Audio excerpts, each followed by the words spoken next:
যদি তুমি জীবনে বরকত পেতে চাও, সম্মান পেতে চাও, হৃদয়ের প্রশান্তি পেতে চাও, জেনা ব্যভিচার যেটা প্রেম দিয়ে শুরু হয়, জেনা ব্যভিচার যেটা প্রেম দিয়ে শুরু হয়, নজরকে হেফাজত না করার কারণে, চক্ষুকে নিম্নগামী না করার কারণে, চোখ দিয়ে যেটা শুরু হয়, এটা তোমার শান্তি নষ্ট করবে, এটা তোমার রিজিক নষ্ট করবে, এটা তোমার এই শিথিলতা, হৃদয়ের সুকুন, প্রশান্তি, নীরবতা, এটাকে বলে কি, স্থায়িত্বটা নষ্ট করবে, স্থিরতা নষ্ট করবে এটা। ছোট ভাই, তোমার প্রতি আমার নসিহত, তুমি কে নীল পড়ছে, লাল পড়ছে, কে ছোট পড়ছে, কে বড় পড়ছে, তুমি এগুলা মেজারমেন্ট করার দরকার নাই।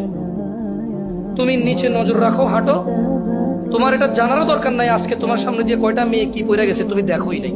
তুমি নিচে হাঁটো, যথাসম্ভব তুমি যতটুকু নিচে দেখে হাঁটা সম্ভব তুমি তোমার চোখকে হেফাজত করো।